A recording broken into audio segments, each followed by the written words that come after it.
Good evening to all of you. I am Sandeep. I welcome you all to my channel Sandeep study centre.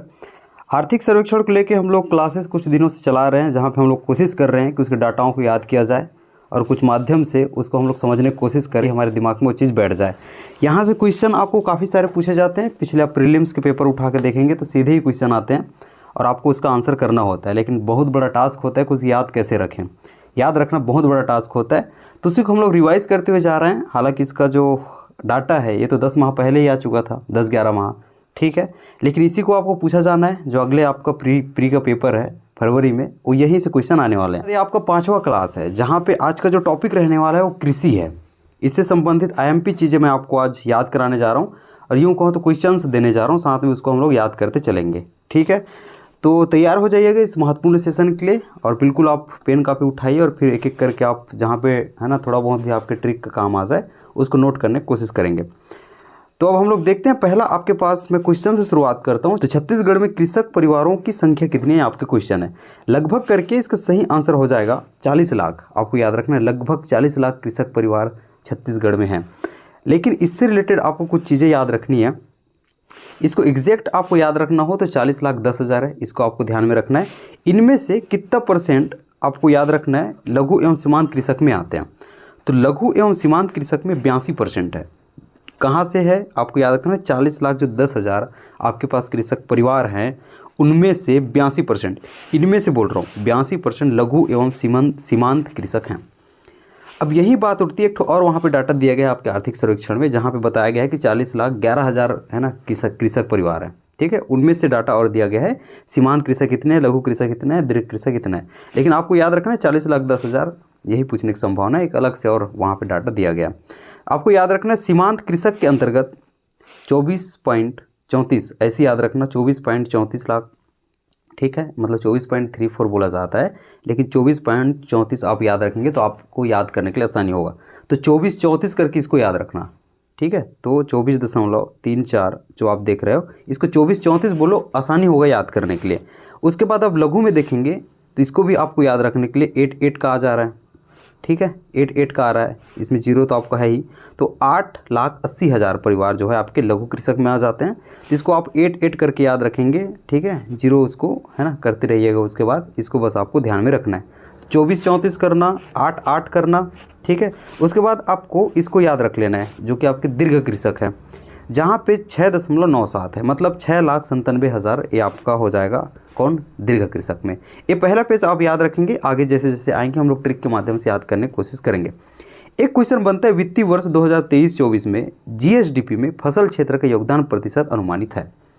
Last class में मैंने आपको बताया भी था इसको, ठीक है। यहाँ पे और देखेंगे तो इसका जो सही आंसर ऑप्शन नंबर A के साथ जाना, ठीक, 8.64। इसको कैसे याद रखना है, 8 आप देख रहे हो, इसको याद रखना और 8 को 8 बार गुना कर देना है। क्या करना है, 8 को 8 बार गुना कर देना है। तो 8 का 8 टाइम कितना हो जाता है, 64 हो जाता है, ठीक है। तो ये याद करने का आपका तरीका यहाँ पे काम आ सकता है। तो आपको याद रखना है 8 64 है। याद ना भी आए, ठीक है, ना भी आए तो सिर्फ 8 याद आ रहा है और डिफरेंस कर दिया वो पॉइंट में। तो याद करने का तरीका यही हो सकता है, 8 × 8 या फिर 8 × 8 = 64%। इसको आपको ध्यान में रखना है। नेक्स्ट है आपका फसल क्षेत्र का योगदान को आप अच्छे से देखेंगे। ये आपका क्वेश्चन नहीं है, इसको आपको ध्यान में रखना है। इसको मैंने अलग से रेडी कर रखा है ताकि आपको आसानी हो याद करने के लिए। योगदान आपको पूछ ले, इतनी ये संभावना नहीं होती कि योगदान को आपको एकदम से रुपए में पूछ ले। वो संभावना ये होती कि योगदान प्रतिशत है और वृद्धि है, ये दोनों को आपको एक बार ध्यान में रख लेना है, ठीक है। इसको तो मैंने आपको याद करा दिया।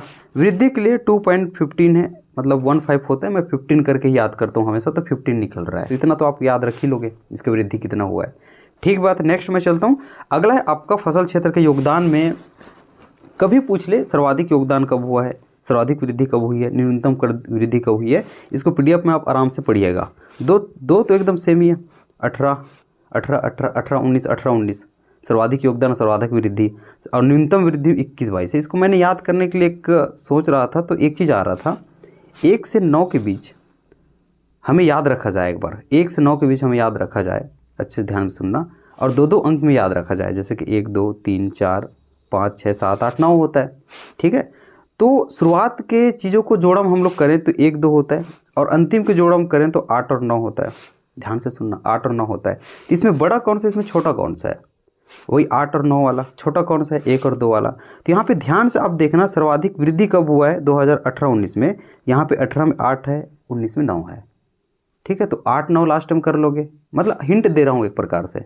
ठीक, न्यूनतम वृद्धि कब है? तो सबसे छोटा क्या हो जाता है? 1 और 2 हो जाता है, 2021-22 है। हालांकि 18 19 21 22 ज़्यादा होता है, लेकिन मैंने लास्ट वाला पॉइंट को बताया, वो तो रहेगा ही ना, 2000 तो रहेगा ही भाई।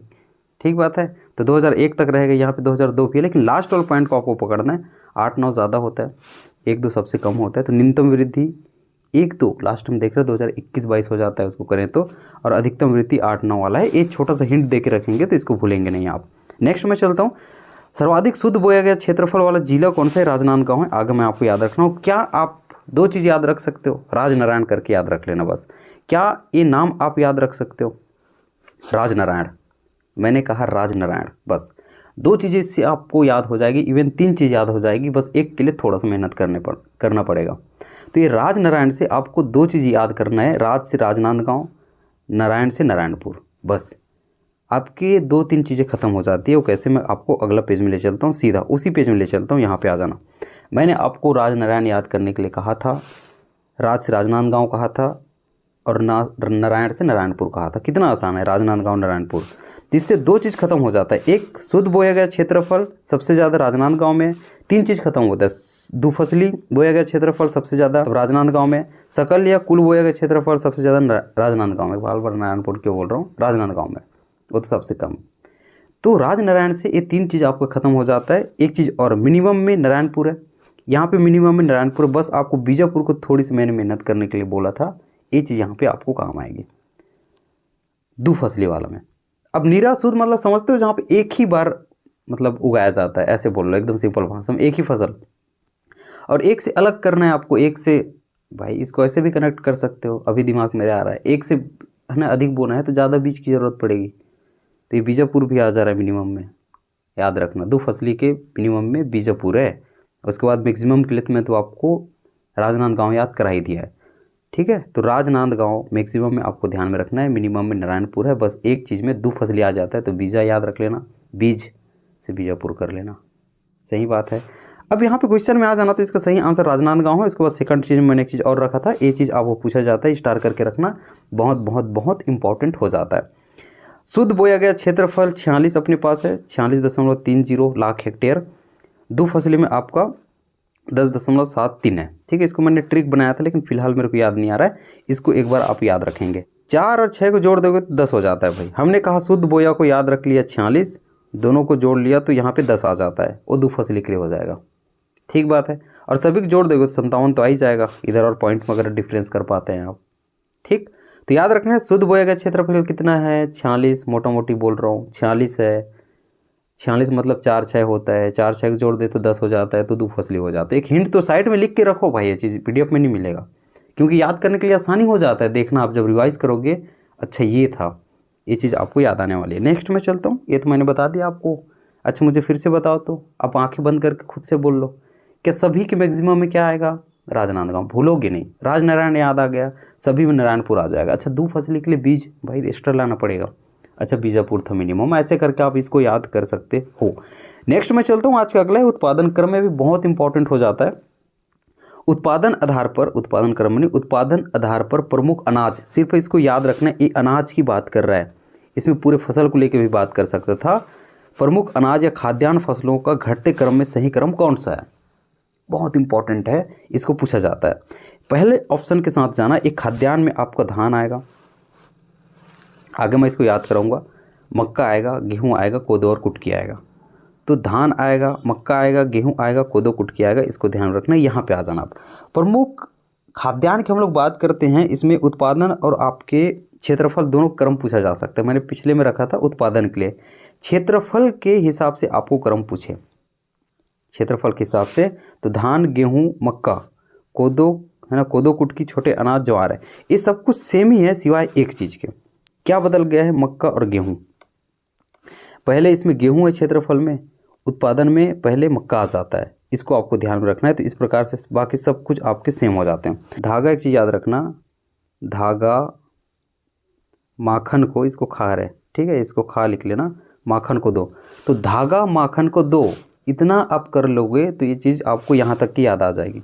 और पूछता शुरू कहिए क्या, धागा माखन को दो। क्या लिख लेना साइड में कि अनाज है, खाद्यान्न है, इसमें क्षेत्रफल के आधार पर क्रम है, धागा माखन को दो। धा से धान हो जाएगा, गा से गेहूँ हो जाएगा, माखन से मक्का आपको याद आ जाएगा, को दो। मैं तो वही तो बोला, धागा माखन को दो।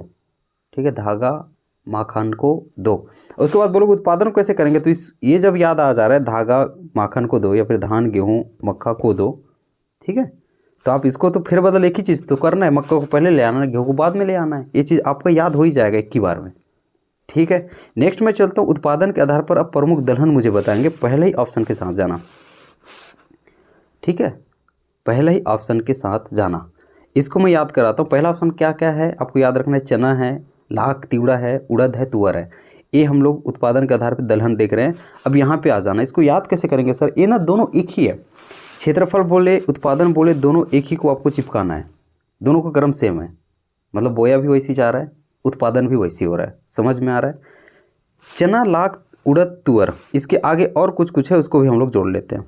यहाँ पे आ जाना, यहाँ पे ठीक सेम ही है, सेम ही है, दलहन कही है, क्षेत्रफल उत्पादन क्रम में क्षेत्रफल क्रम में सेम ही है, इसको आपको ध्यान में रखना है। ठीक है, तो चना लाख तिवड़ा उड़द तुअर कुल्थी मूंग मोठ।